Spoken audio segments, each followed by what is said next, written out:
Pas plus haut que le bord.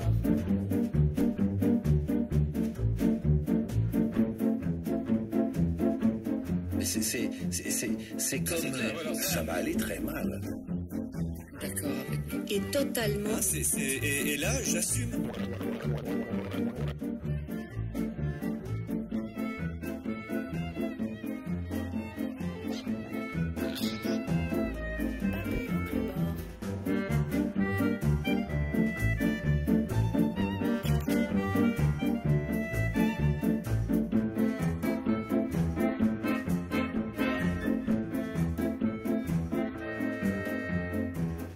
Salut à tous, pas plus que le beurre, c'est ici maintenant et c'est une bonne gauche dans tes oreilles.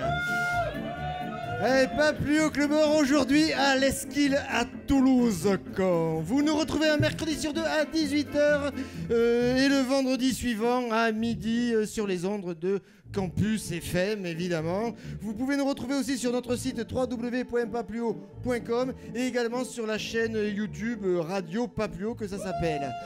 Et oui, vous nous retrouvez donc tous les 15 jours. Nous enregistrons donc dans un bistrot toulousain ou un lieu populaire devant un public vivant, animé, agité, interloqué.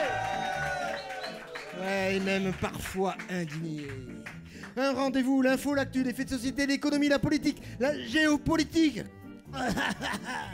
seront décortiqués, expertisés avec la plus grande liberté, de l'humeur, de l'humour, des coups de gueule, de l'impertinence, de l'irrévérence, bref, de la subjectivité. C'est comme...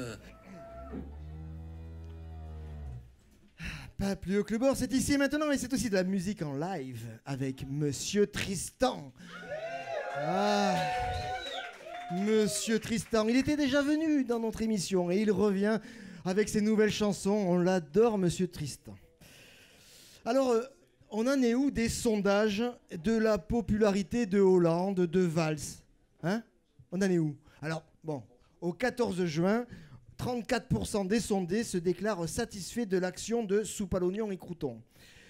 Même sa petite escapade à Berlin pour la finale de foot de je sais pas trop quoi, les Français s'en foutent. Hein. Ouais. Bon, bah alors, moi, j'ai un truc à te dire. Vas-y, Manuel, fais-toi plaisir. Et le commandeur suprême, eh ben, il est où? Ah oui, oui. Eh ben, lui, il est stable. 72% de mécontents. Bon, alors, tout va bien, mon capitaine de pédalo. Tu peux la continuer, ta politique de droite. D'ailleurs, t'es peinard. Les Français, ils sont tout mous en ce moment.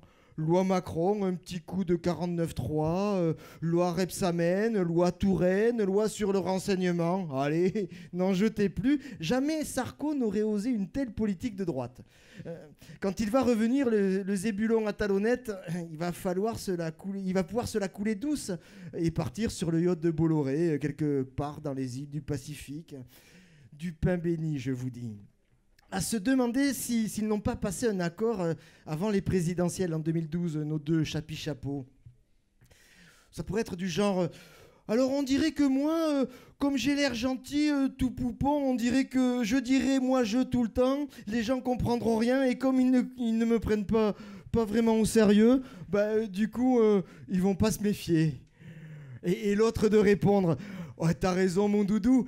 Moi j'aurai le temps de faire un peu de pognon chez les Arabes du Qatar, de sortir des factures trop chères pour flinguer l'autre tâche de copé. Ouais, celui-là qui voulait être vizir, putain, je peux pas le blairer. Ça me laisserait aussi le temps de niquer les deux croque-morts, là, Juppé et Fillon. Et puis après, en 2017, voilà, tu me refiles le job. C'est pas beau le travail d'équipe ? Ouais. Ouais, je sais, ça fait un scénario un peu trop proprette. Hein. Mais bon, comment commencer en fait de l'autre côté des Pyrénées? Parce que ça se passe pas tout à fait pareil. Là, ça bouscule les sondages, ça fait péter les prévisions, ça dégomme la politique du bipartisme. Vous avez pas suivi les élections municipales espagnoles? Non? Ah, dommage. Hein. Là-bas, chez les Ibères, c'est pas les Ménards et autres fachos qui prennent les villes, non. C'est pas non plus les socialos à tendance droitière ou les républicains à tendance décomplexée du képi qui font bouger les lignes. Non, chez les Espingos, ça va de plus en plus à gauche. Podemos renverse les règles de la politique. Bon, d'accord, ils se disent pas de gauche, mais affirment qu'ils vont dégager ceux d'en haut pour donner de l'air à ceux d'en bas. Bon alors, pas de gauche, pas de droite, mais qui font une politique d'extrême gauche, bon, sans dire que c'est de l'ultra-gauche, ouais, ça, franchement, ça va bien, quoi. Enfin, on est d'accord. Les étiquettes, après tout, on s'en fout. Tant que l'adversaire est clairement désigné, le capitalisme, le patronat tout-puissant, les grands propriétaires terriens, les banquiers à la solde de la triade. Bon, voilà. Et c'est pas de la balle, franchement. Quand la maire de Barcelone, qui devient maire de Barcelone à ces élections, arrive tout droit de la gauche, une ancienne indignée, une ancienne, qui s'est bagarrée pour les logements des plus démunis. Bon, franchement, ça a de la gueule, moi je dis. Évidemment, il va falloir tenir le choc face aux professionnels de la politique et aux mafias locales. Bon, allez, Ada Colau, elle s'appelle comme ça. On est avec toi, parce que tu nous files un peu la patate pour dégager les mouducs et consorts ici. Allez, suerte et hasta la victoria.